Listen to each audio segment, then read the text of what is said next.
Ever since the downfall of Diddy started this year, people have been wondering who's next. Which one of Diddy's close friends was involved in all the shady behavior? It wasn't long after Diddy's arrest that people started pointing fingers at Jay-Z, as he and Diddy seemed to be very close friends. People started to say Jay-Z was going to be next, and now that's exactly what happened, as Jay-Z is now being sued for R-wording a 13-year-old with Diddy. Hey guys, I hope all is well. Welcome back to The Truth Is, where I drop new videos every other day exposing the truth. In today's episode, we will be breaking down all the details of this lawsuit against Jay-Z. Let's get right into it.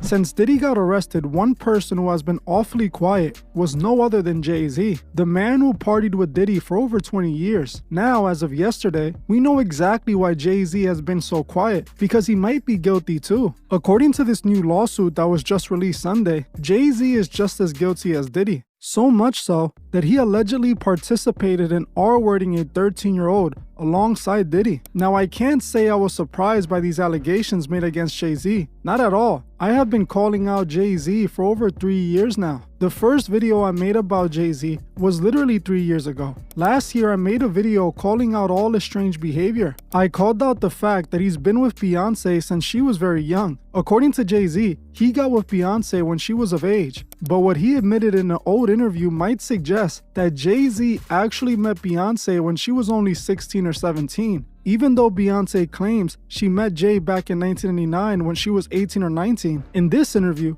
Jay-Z tells us otherwise, as in 2007 he did an interview with Charlie Rose where he told Charlie he met her 10 years prior to that day. 10 years before 2007 would have been 1997, which would have made Beyonce only 16 when they met. If we look at Jay when he's asked this question, he starts to act a bit suspicious. When he's asked how long ago he met Beyonce, he doesn't even give a straight answer, only that he met her when she began recording music, then stating it was 10 years prior. It's because Beyonce has a deal and they know I know her. So, but how long have you known her? Wow, a long time. How long? 10 years? However long she's been recording. That's when I met her. Don't you remember how long it was? Yeah, when I met her. I mean, was it 5 years? Was it? I met her 10 years ago. I met her 10 years ago. But did you say to yourself at that time, "Wow"? I said, yeah, that's a fantastic talent. Was that what you said? Yeah. Yeah. As you saw for yourself, you can see Jay-Z didn't want to answer that question. This pretty much tells us that Jay-Z could have possibly had something going on with Beyonce since she was underage. It's the same thing with Foxy Brown, who was also just a young teen when she crossed paths with Jay-Z. Many people have actually said Jay-Z was in a relationship with Foxy Brown since she was underage. One of those people being Nick Cannon, who during an interview with Dame Dash presses him on the situation. Was Foxy Brown signed? I wasn't paying attention to Foxy Brown. But that's I didn't sign Foxy Brown. I'm You putting me in just that. asking a You keep question. asking 'cause I'm on the block. I'm responsible for everything. You the boss. Yo, don't beat around the bush. Say what you want I'm to say. just What do you mean by that question? I'm just asking. What are you insinuating? I'm not asking insinuating. about I just Foxy asked a Brown. question. I I thought Foxy was like 16. That's all I'm saying. It sounds like you. All I'm it saying sounds is like in you this got industry, trouble. we live It in these seems glass like you got. houses. It seems like you got a question for Jay. Ask him. Y'all keep asking me questions. Want to ask him because he ain't here. Ask him. I ain't got to do with that, and I don't even know nothing about that. You playing? You my man. I know not with me. You playing. When you say that Foxy was 16 when she got signed, why did you say that just now? When I first was introduced to who Foxy was, I thought there was something between Foxy and Jay. As you heard for yourself, Nick Cannon claims that Jay-Z was known to be in a relationship with Foxy Brown allegedly. It's also the same with Rihanna. I actually spoke about this with the industry publicist Jonathan Hay, and he alleged that Jay-Z and Rihanna most likely had something going on. I want to actually ask you a question about Jay-Z. You said in that interview with Jaguar Wright and Real Life Productions, you stated that you were actually the one responsible for spreading the rumor that Jay-Z and Rihanna had hooked up. Now, my question to you is, do you believe that at all? Did you believe that rumor before you said it, before you claimed it? Do you believe that there's any truth? Not saying that you're accusing Jay-Z, let's make this clear. We're not trying to get anybody in trouble here. But do you believe that there's a possibility that that could have been true? So as far as the rumor, I came out and said that I started the rumor a long time ago because I was told that I would be rewarded significantly. Okay. for coming out and saying that I started the rumor, and it stuck. I was to be the one that was to fall on the sword, so to speak. Now, you didn't answer the question. You don't have to if you don't want to.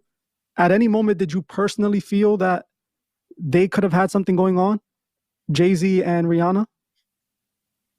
Definitely. You can say okay, allegedly, definitely. Not allegedly. Okay, definitely. Hmm. See, I agree with you 100%. That's what I believe as well. And the people that reached out to you, they essentially made you cover this up. They, like you said, made you throw yourself on the sword and take responsibility for something that you weren't even the one 100% behind the rumor. They just told you to say it. Correct? Correct. All of this suggests that Jay-Z is clearly into them young. As Kendrick Lamar would call it, Jay-Z seems to be a certified PDF file. Add this with his close relationship to Diddy, who has also been accused of going after them young. These allegations don't seem far-fetched at all. Think about it. There was no way that Jay-Z didn't know what was going on at these parties he was attending with Diddy. If he saw what Diddy was up to and never stopped going to Diddy's parties, in my opinion, that explains everything you need to know. Jay-Z is most likely just like Diddy, and this is what this lawsuit suggests. Now, I wanted to get into the full details of this lawsuit in order to get the full story. I have pulled up the lawsuit. Now let's read it together. On or around September 7, 2000, plaintiff, then 13-year-old, had a friend drive and drop her off near Radio City Music Hall in New York City so she could try to attend the Video Music Awards. Attending the VMAs was on the plaintiff's bucket list, and she believed she can gain entry. Entertainers began arriving.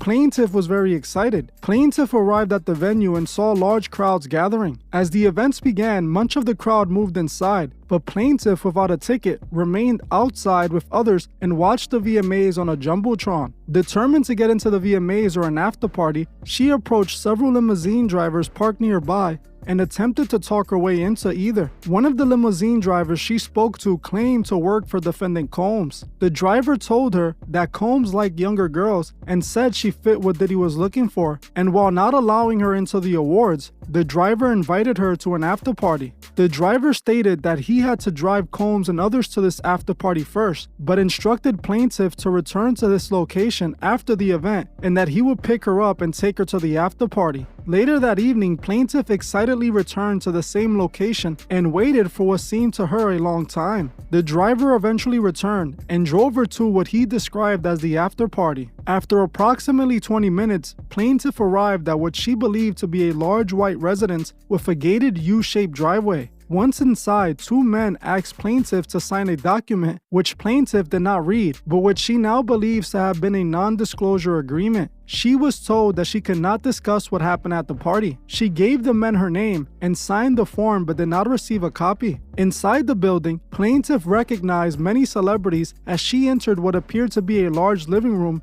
or a foyer containing a large crowd. Plaintiff attempted to mingle in the crowd and talk to several of the celebrities that she recognized whom she had wanted to see at the VMAs. Wait staff circulated through the room carrying trays of drinks and loud music played throughout the venue. Plaintiffs observed widespread substance use. After attempting to talk to numerous celebrities, plaintiff accepted a drink from one of the waitresses circulating the crowd. The drink was a reddish yellow mixture that tasted like orange juice, cranberry juice, and something bitter. After drinking just a portion of that drink, plaintiff began to feel woozy and lightheaded, making her need to lie down. Looking for a place to rest, plaintiff walked down what appeared to be a hallway containing several rooms off of it. She entered what appeared to be an empty bedroom so she can lie down for a moment. She did not lock the door. This room contained only a large bed with no furniture of any kind. Soon after Combs entered the room, along with defendant Carter and a female celebrity, plaintiff immediately recognized all three celebrities. Combs aggressively approached plaintiff with a crazed look in his eyes, grabbed her, and said, "You are ready to party." Combs then threw plaintiff towards a wall, causing plaintiff to fall. Plaintiff got up and stumbled, at which point Combs grabbed her again and threw her on the bed. At this point, Carter began removing plaintiff's clothes, and she grew more and more disoriented. Plaintiff was held down by Carter as he R-worded her while Combs and Celebrity B watched. After Carter finished, he stepped back towards the wall. Combs then stepped forward and R-worded plaintiff while Carter and Celebrity B watched. Combs then knocked plaintiff down and attempted to force plaintiff to go down on him. She fought back, standing up quickly and punching at the same time, hitting Combs in the neck. Taken back, Combs stopped his attempt. When Combs backed away in surprise, plaintiff grabbed her clothes and shoes and ran out of the bedroom, holding her dress in front of her like a towel. She ran around the residence until she found the front door and was able to leave the party. Although there were other guests still at the party, no one appeared to take notice of plaintiff's distress or attempted to help her. Once outside, plaintiff put her clothes back on and left the scene in the dark. Plaintiff attempted to retrace the route taken by the limo driver. She kept running until she reached the gas station she noticed on the way to the party. A female clerk noticed her distress and allowed her to use the phone. Plaintiff called her father, admitted that she had lied about her whereabouts, and asked him to pick her up. Plaintiff's father arrived to pick her up shortly before dawn. After the assault, plaintiff fell into a deep depression which continues to affect every facet of her life. Plaintiff suffers from post-traumatic stress disorder and a seizure disorder caused by stress and trauma. Plaintiff has had difficulty maintaining a normal relationships and lives largely withdrawn from society. As you can see, these are some dark allegations. This 13-year-old at the time alleged that Diddy and Jay-Z and an unnamed female celebrity R-worded her. While the female celebrity didn't participate in the R-wording, she stood and watched it, which makes her just as guilty in my opinion. I wonder who this female celebrity is. In my opinion, it has to either be someone close to Jay or Diddy.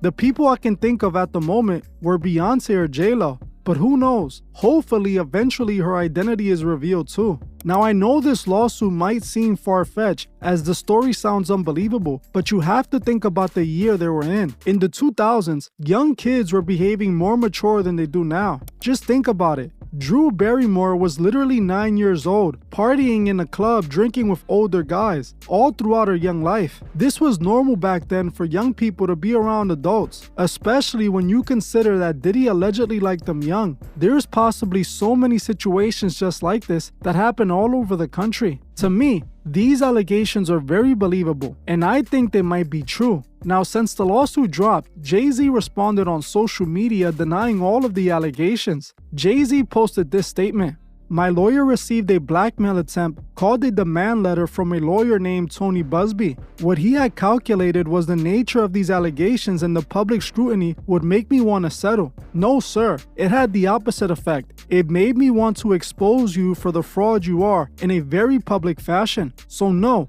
I will not give you one red penny. These allegations are so heinous in nature that I implore you to file a criminal complaint, not a civil one. Whomever would commit such a crime against a minor should be locked away. Would you not agree? These alleged victims will deserve real justice if that were the case." This lawyer, who I've done a bit of research on, seems to have a pattern of these type of theatrics. I have no idea how you have come to be such a deplorable human, Mr. Busby, but I promise you, I have seen your kind many times over. I'm more than prepared to deal with your type. You claim to be a Marine? Marines are known for their valor. You have neither honor nor dignity. My only heartbreak is for my family. My wife and I will have to sit our children down, one whom is at the age where her friends will surely see the press and ask questions about the nature of these claims and explain the cruelty and greed of people. I mourn yet another loss of innocence. Children should not have to endure such at their young age. It's unfair to have to try to understand inexplicable degrees of malice meant to destroy families and human spirit. My heart and support goes out to true victims in the world who have to watch how their life story is dressed in costume for profitability by this ambulance chaser in a cheap suit. You have made a terrible error in judgment thinking that all celebrities are the same. I'm not from your world. I'm a young man who made it out the projects of Brooklyn. We don't play these types of games. We have very strict codes and honor. We protect children. You seem to exploit people for personal gain.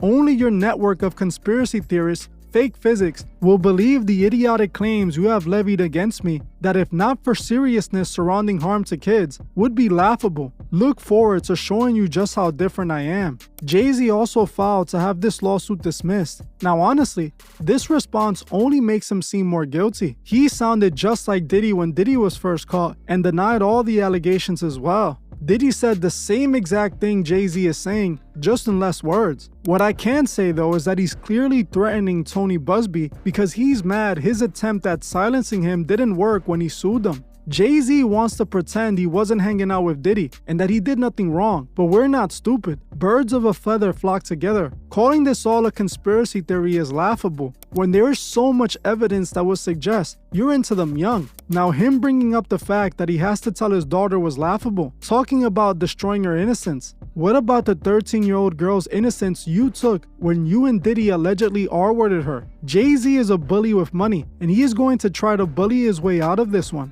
What he needs to do is ask himself how we all knew this was coming, because it's obvious he's just like Diddy, maybe even worse. I believe Tony Busby did his research on this case and has evidence to prove it. We just have to wait for him to release it. Why would he risk his reputation in all his other lawsuits by naming Jay-Z for no reason? While this is all for money, I won't deny that. We can't tell the victim what she thinks she deserves for what Jay-Z and Diddy did to her all those years back. If she feels like money is what she deserves, then who are we to say she doesn't deserve that? I'm going to be praying for Tony Busby and this victim that they stay safe while they fight this boogeyman. I'm gonna keep looking into this case and provide you guys with any updates. I also have a video on Beyonce on the way. You guys can expect that video the day after tomorrow. I want to thank you all for watching, and I'll see you guys in the next one.